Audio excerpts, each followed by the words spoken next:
엔비디아 RTX 5090의 전원 케이블이 또 탔다는 소식입니다. 이번엔 MSI RTX 5090 슈프림 모델과 MSI가 동봉한 12V-2/6 케이블이 손상됐는데요.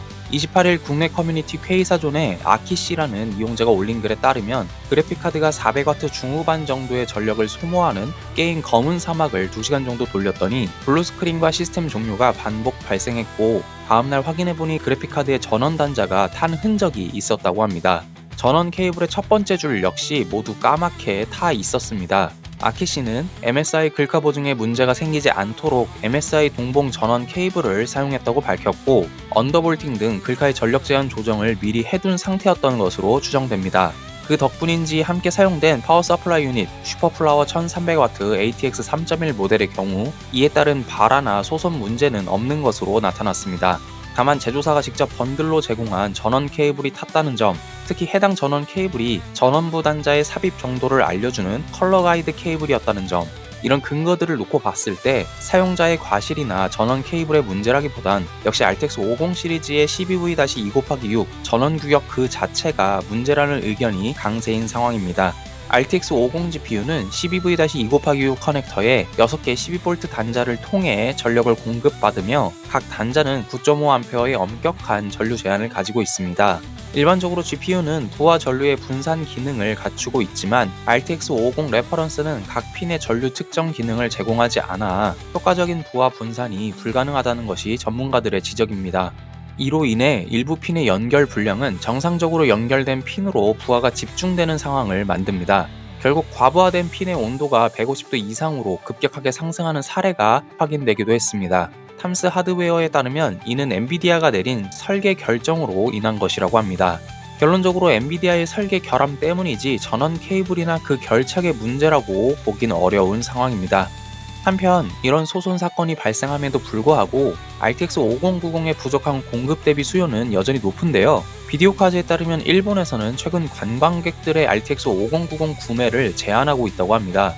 본래 일본의 일부 전자제품 매장에서는 관광객들의 글카 사재기를 막기 위해 면세 혜택을 제한했습니다만 RTX 5090이 중국에서 워낙 고가였던 탓에 면세 혜택이 없어도 일본 구매가 더 이득이었고, 이 때문에 관광객 수요는 줄지 않았습니다. 그러나 이제는 아예 일본 거주자에게만 RTX 5090, 5080을 판매하는 정책을 시작했다고 합니다. 다만 실질적으로 일본 거주자임을 확인할 방법이 없는 상황인지라 이 방식의 실효성이 없다는 지적도 제기되고 있습니다. 그래도 저런 대응이라도 취해주는 게 어디인가 싶네요. 한국에서는 아예 중국 쪽으로 물량을 빼돌리는 경우도 있는 것 같던데 말이죠. 이어서 우리의 예스톤 소식인데요. 오늘은 좀 실망스러운 내용입니다. 예스톤이 새로운 RTX 50 시리즈 그래픽 카드인 게임 에이스 모델을 공개했는데요. 게임 에이스 시리즈는 한때 예스톤의 글카 라인업 중 최상위 모델이었으나 현재는 사쿠라 아틀란티스가 그 자리를 차지한 상태입니다. 어쨌든 게임 에이스 이름을 달고 나올 모델은 RTX 5060 Ti로 추정되며, 이는 예스톤이 공개한 렌더링 이미지에서 8핀 보조 전원 커넥터가 확인됐기 때문입니다. 현재 엔비디아의 그래픽카드 중 8핀 보조 전원 커넥터를 쓰는 모델은 RTX 5060 Ti 뿐입니다. 그래서 이게 왜 실망스러운 소식인가 하면 디자인을 보십시오. 사이버펑크 테마 디자인은 나쁘지 않습니다. 하지만 후면 백플레이트에 저 불쾌한 남자는 뭡니까? 이번에는 예스톤이 선을 좀 넘은 것 같습니다. 예스톤은 아직 이 모델을 공식 웹에 등록하지 않아 제품 사양이나 출시일 등 자세한 정보는 공개되지 않았습니다.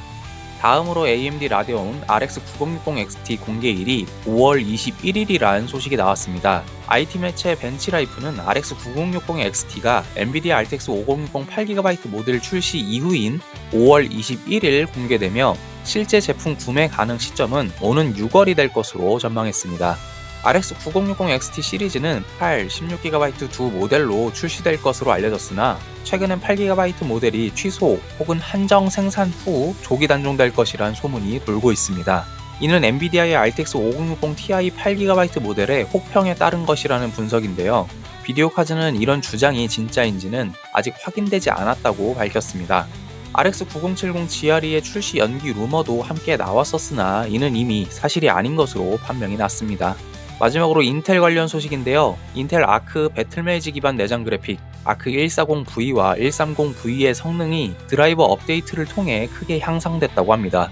인텔은 최근 자사 블로그를 통해 두 제품의 성능 업데이트 글을 게시했는데요. 이에 따르면 아크 140V 17W 제한 기준 드라이버 32.0.101.6734 버전에서 이전 버전인 6732 버전 대비 게이밍 성능이 10% 이상 향상됐다고 합니다. 실제로 공개한 그래프를 보면 포트나이트는 17.9% 정도 프레임 퍼 세컨이 상승했고 도타2도 16%가량 프레임 퍼 세컨이 늘었습니다. 검은 신화 50 역시 13.8% 상승했습니다. 아크 140V는 인텔 코어 울트라 7 268V에 내장되어 있으며 게이밍 UMPC인 MSI 클로 7 8AI 플러스 모델에 탑재됐습니다. 17W 전력 제한 역시 클로 제품을 염두에 둔 세팅으로 보입니다. 인텔 아크 6734 드라이버는 현재 MSI 클로 시리즈에만 적용되나 이후 아크 130, 140V를 탑재한 모든 플랫폼에 적용될 예정이라고 합니다. 여기까지 IT주의 이주였습니다. 시청해주셔서 감사합니다.